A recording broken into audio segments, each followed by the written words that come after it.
కరూరు తొక్కిసలాట ఘటనను అడ్డుపెట్టుకుని అప్పటి అధికార డీఎంకే రాజకీయ లబ్ధి పొందేందుకు ప్రయత్నించిందని తమిళనాడు సీఎం విజయ్ ఆరోపించారు.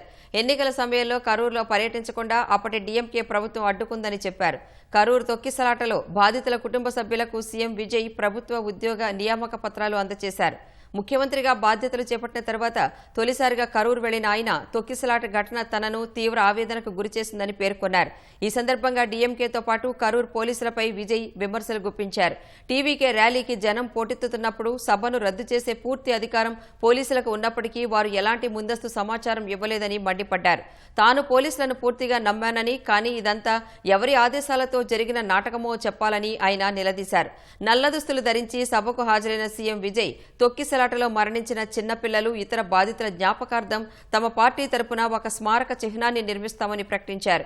కరూరు తొక్కిసలాట బాధ తన జీవితంలో ఏ విజయమూ చెరపలేదని విజయ్ పేర్కొన్నారు.